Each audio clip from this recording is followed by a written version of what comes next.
In the end, what separates a man from a slave? Money? Power? No. A man chooses. A slave obeys. A man chooses. A slave obeys. Kill!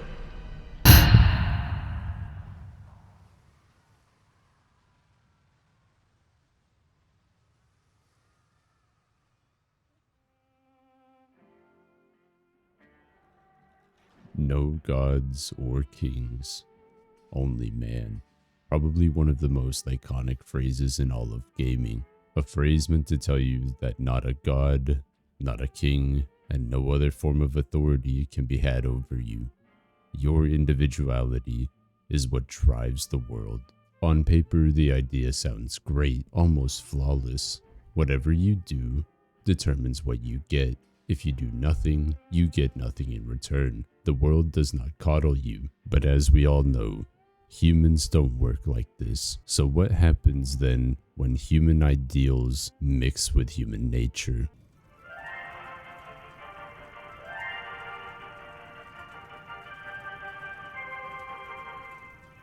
I am Andrew Ryan, and I'm here to ask you a question. Is a man not entitled to the sweat of his brow? No, says the man in Washington, it belongs to the poor. No, says the man in the Vatican, it belongs to God. No, says the man in Moscow, it belongs to everyone. I rejected those answers. Instead, I chose something different. I chose the impossible. I chose Rapture. A city where the artist would not fear the censor, where the scientist would not be bound by petty morality, where the great would not be constrained by the small.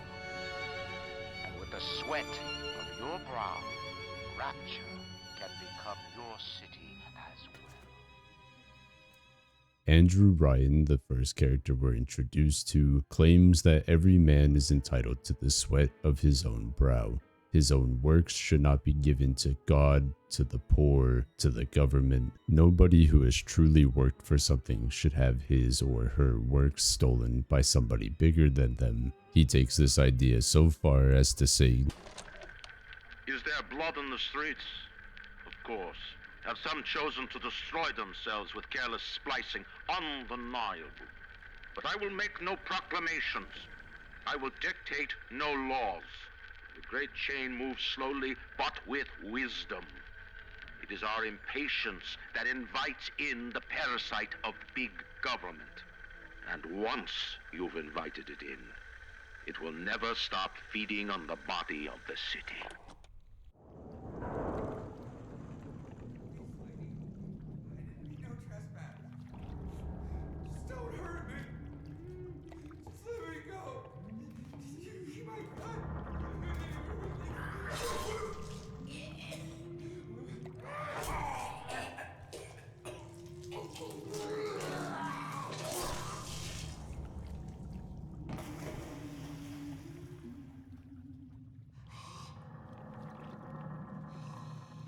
Is it someone new?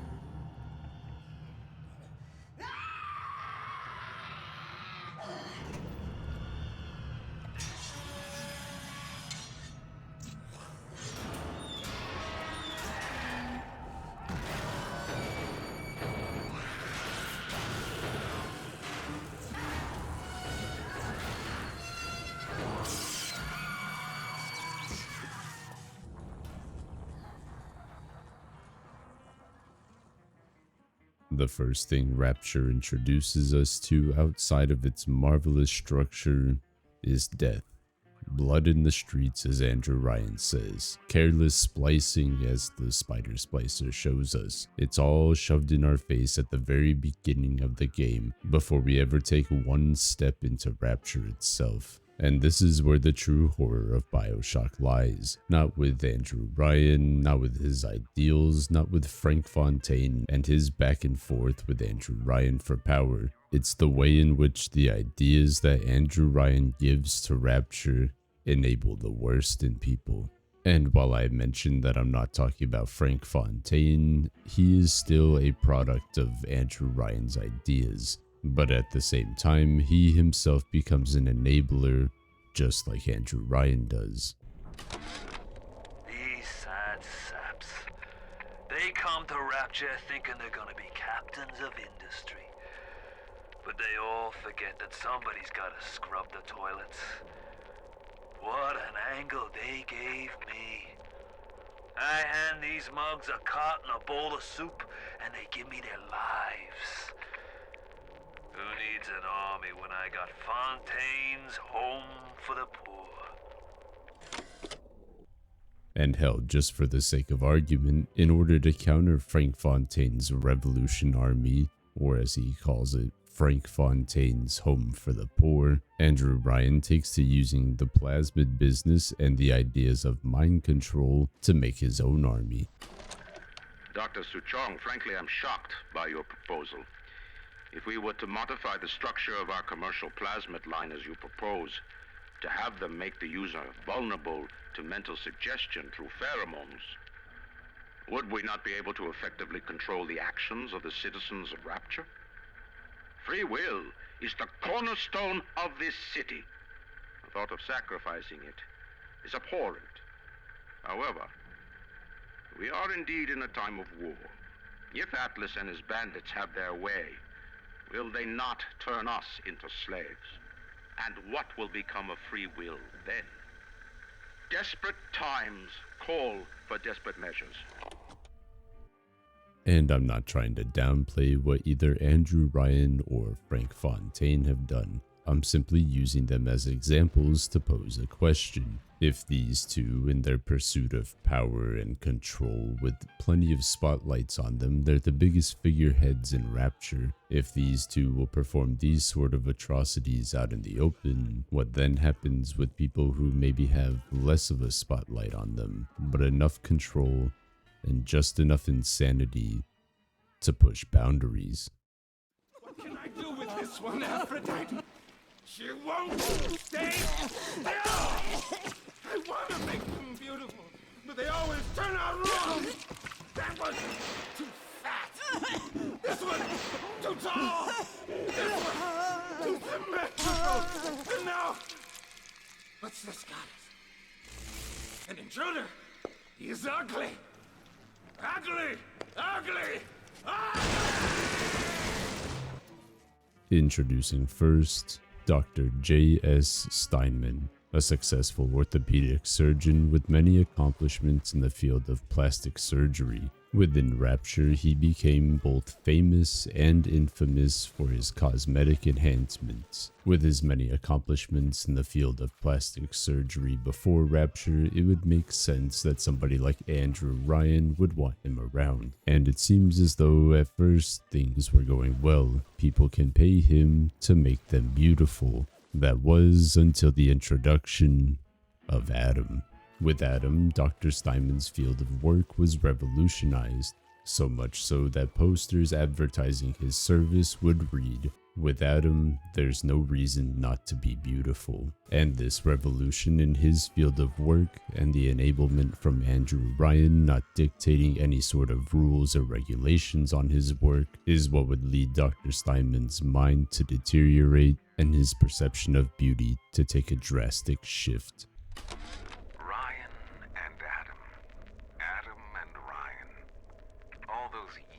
Study, and was I ever truly a surgeon before I met them? How we plinked away with our scalpels and toy morality. Yes, we could lop a boil here and shave down a beak there, but could we really change anything? No. But Adam gives us the means to do it. And Ryan frees us from the phony ethics that held us back. Change your look, change your sex, change your race. It's yours to change. nobody else's. It seems as though at first Steinman is just hopefully optimistic of his new endeavors with Adam. As he says, you can now change your look, change your sex, change your race. Ryan freed us from phony ethics that held us back. But as all good things happen, when you have too much of it, it starts to show its downsides. Adam presents new problems for the professional. As your tools improve, so do your standards. There was a time I was happy enough to take off a wart or two, or turn a real circus freak into something you can show in the daylight, but that was then, when we took what we got. But with Adam, the flesh becomes clay. What excuse do we have not to sculpt and sculpt and sculpt until the job is done? Whenever the thing that you're doing ceases to become a challenge, it becomes boring. It's trivial.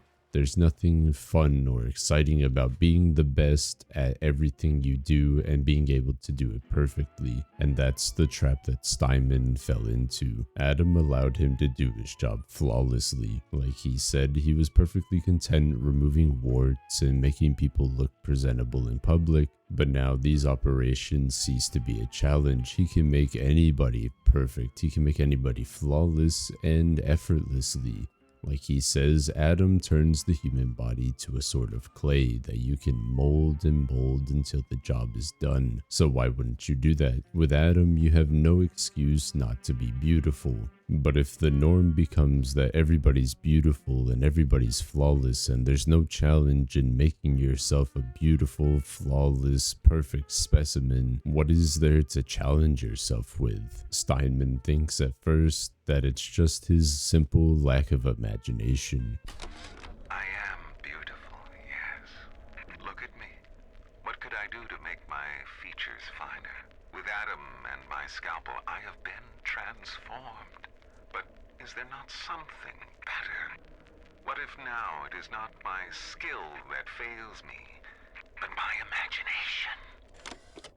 If Steinman's beliefs weren't delusional enough for you, he also began to claim to see and talk with Aphrodite, the Greek goddess of love, beauty, and desire. Aphrodite is walking the halls, shimmering like a scalpel. Steinman, she calls. Steinman, I have what you're looking for. Just open your eyes, and when I see her, she cuts me into 1,000 beautiful pieces. The idea of Steinman being a doctor is long dead. He is past the point of no return, and within his belief system, he thinks he's more of an artist, comparing what he does to Picasso. Most notably that Picasso became bored with drawing people and instead began representing them as abstract shapes. This is the concept that Steinman wishes to replicate. When Picasso became bored of painting people, he started representing them as cubes and other abstract forms. The world called him a genius. I've spent my entire surgical career creating the same tired shapes over and over again. The upturned nose, the cleft chin, the ample bosom. Wouldn't it be wonderful if I could do with a knife what that old Spaniard did with a brush? The solution for how Steinman would do with a knife what that old Spaniard did with a brush would come from Aphrodite. Today I had lunch with the goddess. Steinman, she said, I'm here to free you from the tyranny of the commonplace. I'm here to show you a new kind of beauty. I asked her, what do you mean, goddess? Symmetry, dear Steinman. It's time we did something about symmetry.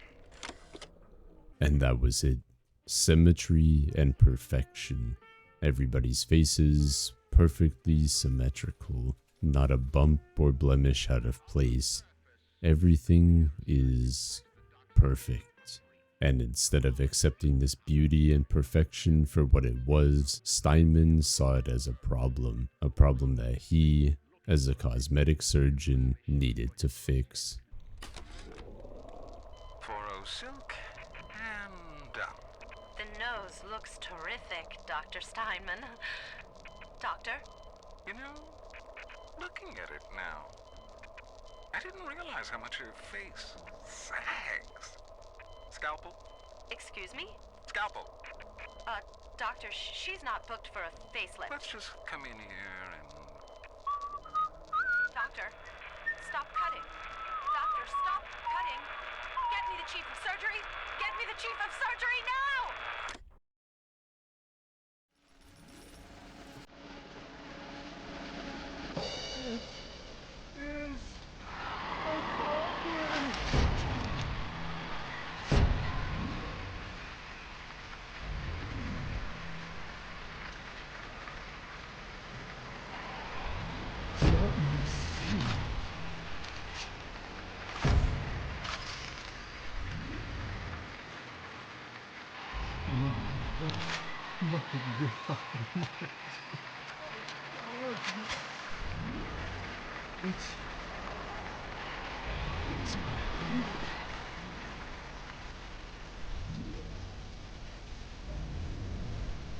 You'll find your path to Ryan is now clear.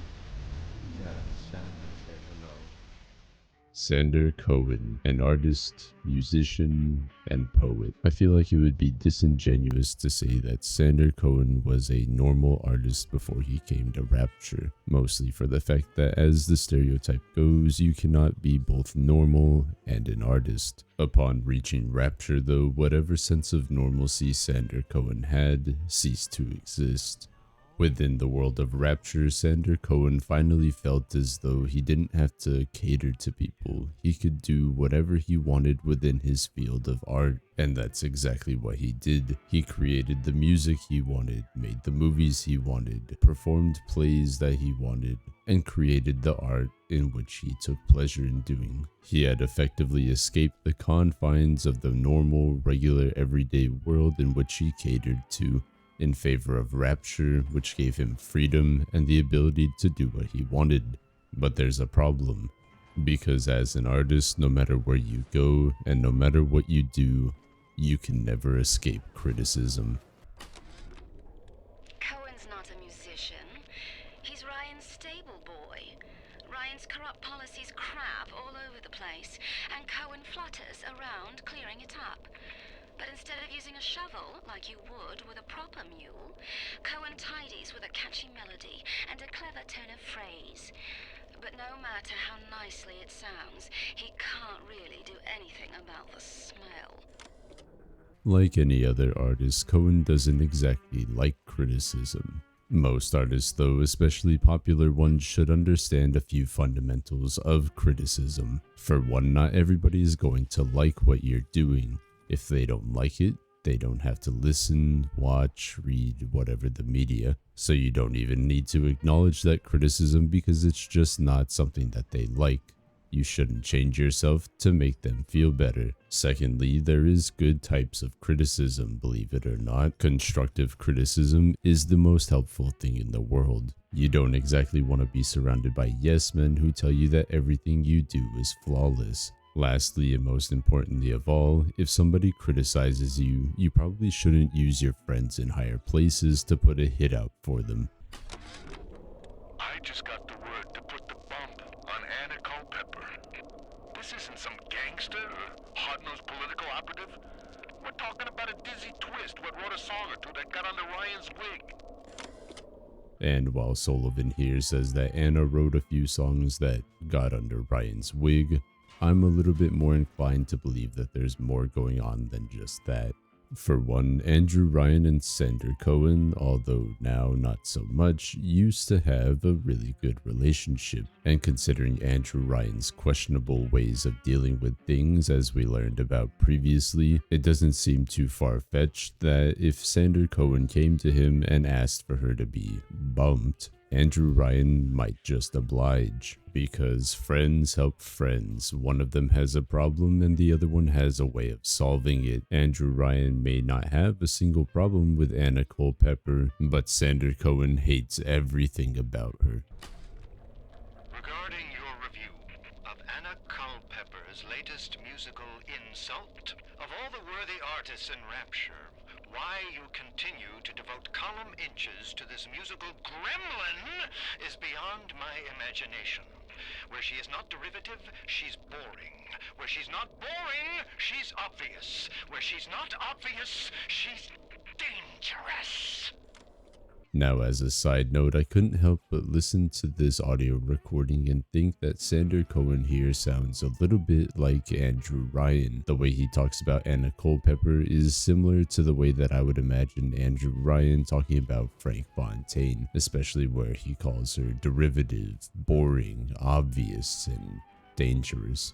And while I was thinking about this, I noticed the part in one of Sander Cohen's audio logs that is almost exactly the same as what Andrew Ryan had said in a previous audio log. Yes, there's blood in the streets. Yes, people sometimes disappear. Is there blood in the streets? Of course. Have some chosen to destroy themselves with careless splicing? Undeniable. In both of these audio logs, they acknowledge these facts and throw them out the window to say that these are necessary parts of Rapture. So what if there's blood in the streets? You need to get a little bit dirty in order to get stuff done. So what if people have destroyed themselves with careless splicing? The great chain moves slowly and we need it to keep out big government. Not that I would assume that these ideas are uncommon in Rapture, but it does lend credence to the idea that Andrew Ryan and Sander Cohen are a little bit closer than you might otherwise think. Regardless of whatever type of relationship they had, by the time we got to Rapture, it seems to have already been eroded. I could have been the toast of Broadway, the talk of Hollywood, but instead, I followed you to this soggy bucket. When you needed my starlight, I illuminated you.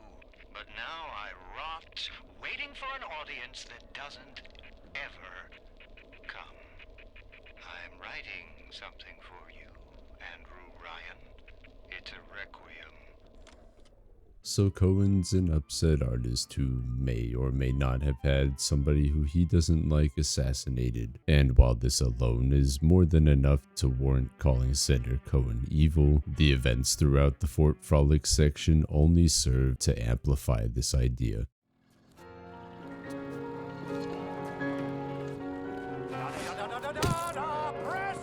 Presto! No! I'm trying. Please. Once again, young Fitzpatrick. No!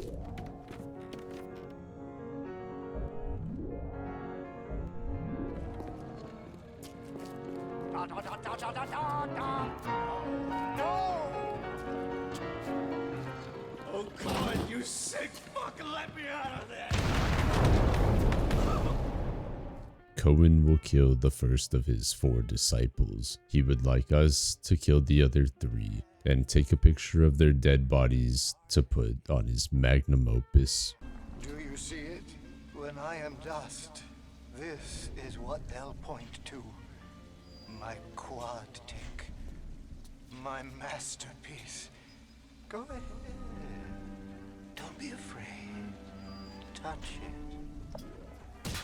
Kyle Fitzpatrick's photo is the first to go on this magnum opus of Sander Cohen's. There's not much more to say about Kyle Fitzpatrick because he doesn't have an audio log, but the same is not true for the rest of the disciples. Each other disciple has 1 audio log, and it tells quite a bit about how they feel about Sander Cohen.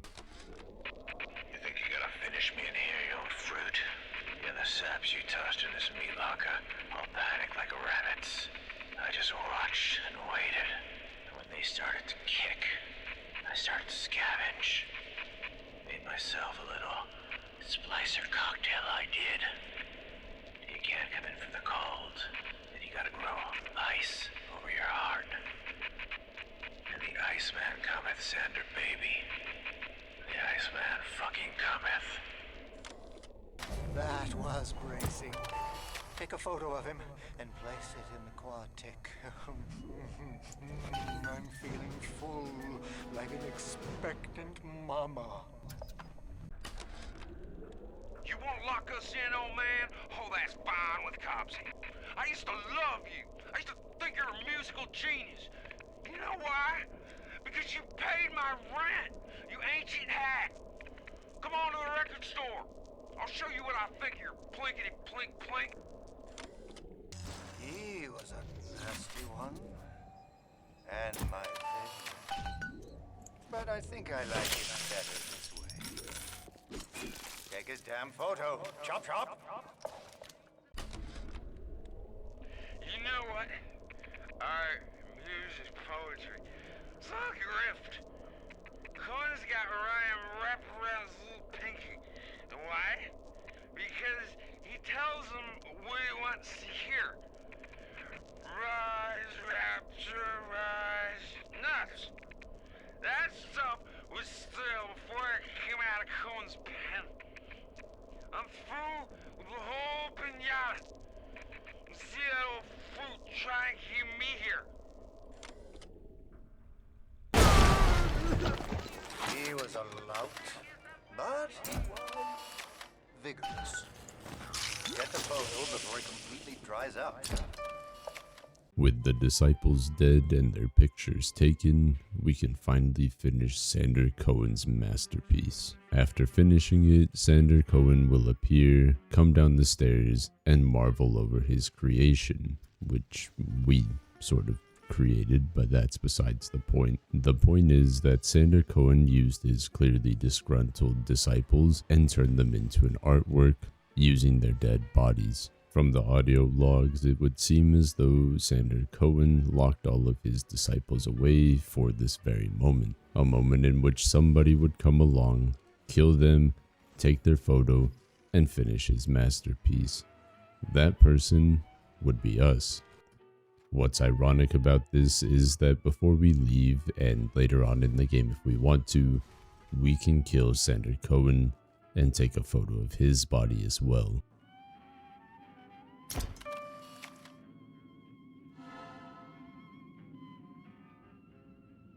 If we don't wait until later and kill Cohen in Fort Frolic, we will get access to his Muse box, one of the most memorable as well as one of the most evil sections of BioShock. But it's done now. We can leave, and we'll leave behind the atrocities and the art of Sander Cohen, all except for one piece of artwork, one poem forever immortalized in the form of a tape recording, The Wild Bunny by Sander Cohen. I want to take the ears off, but I can't. I hop, and when I hop, I never get off the ground. It's my curse, my eternal curse. I want to take the ears off, but I can't. It's my curse. It's my fucking curse. I want to take the ears off. Please, take them off. Please.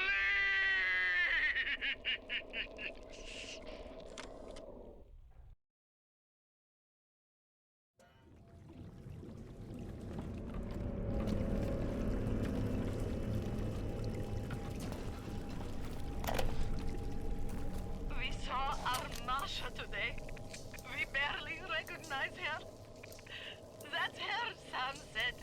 You're crazy, I told him. That thing? That is our Masha? But he was right. She was drawing blood out of a corpse by Fontaine Fisheries. And then when she was done, she walked off hand in hand with one of those awful golems. Masha!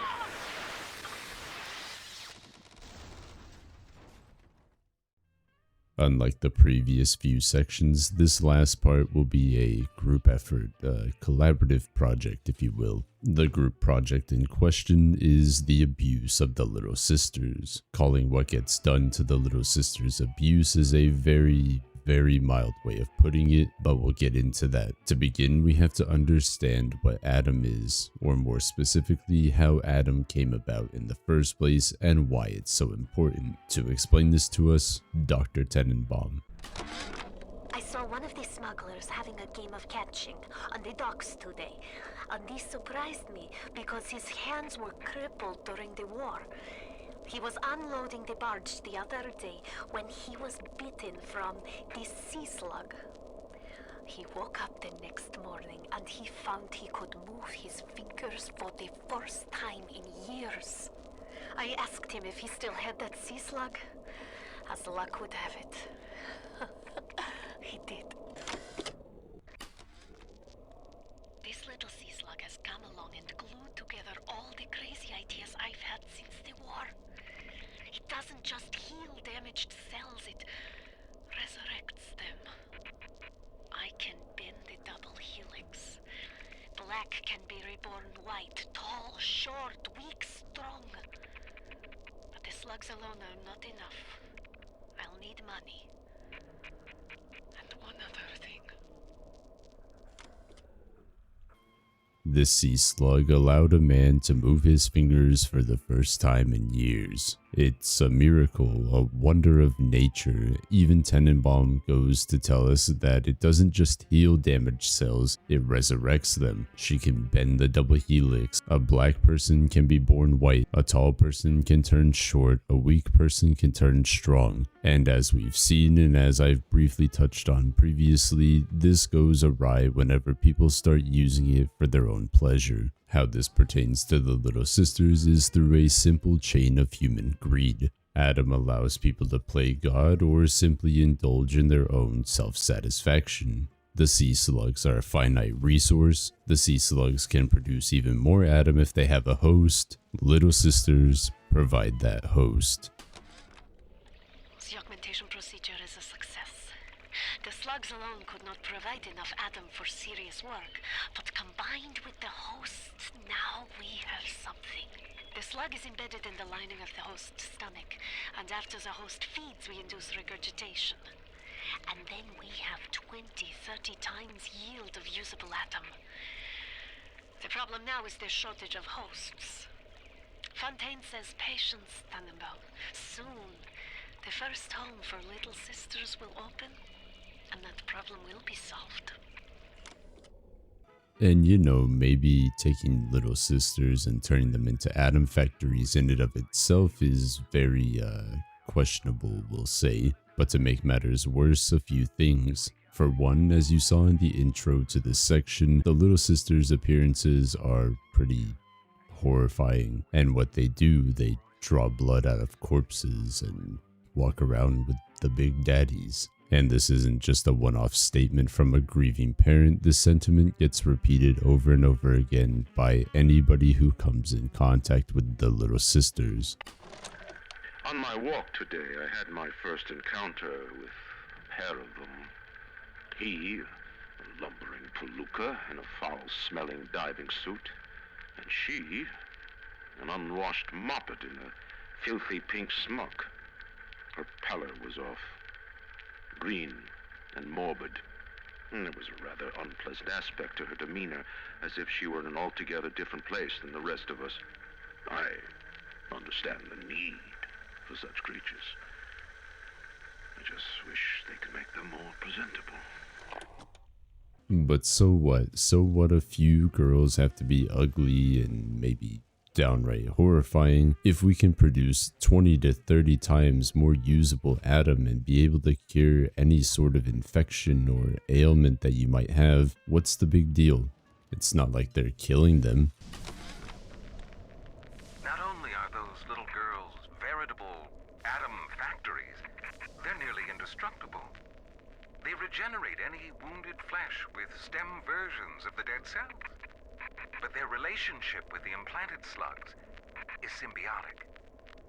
If you harvest the slug, the host will die. So you see, it's not like killing, Tenenbaum said.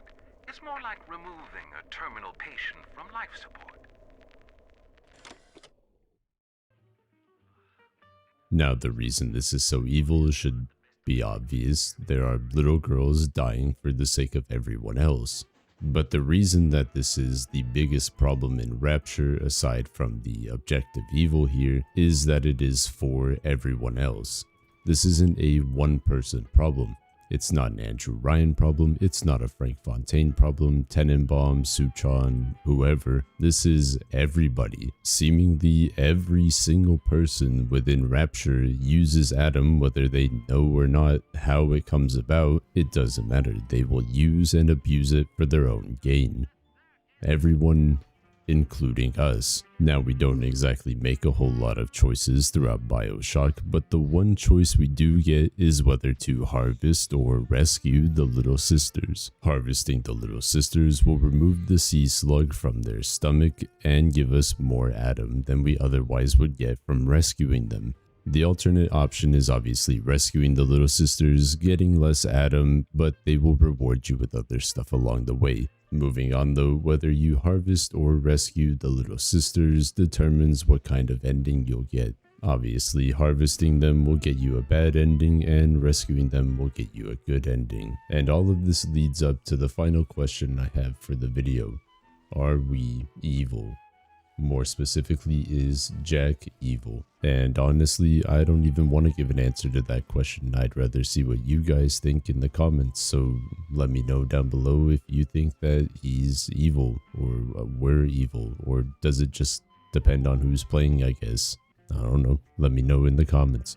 But with that being said, this is the end of the video. I'll probably be doing a BioShock 2 video whenever I actually finish playing the game.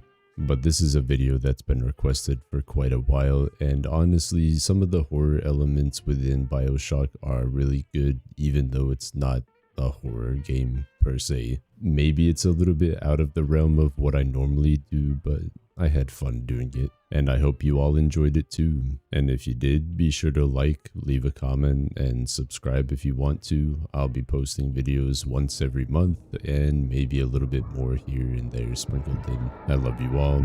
Thank you so much for watching. Have a nice night, and sweet dreams.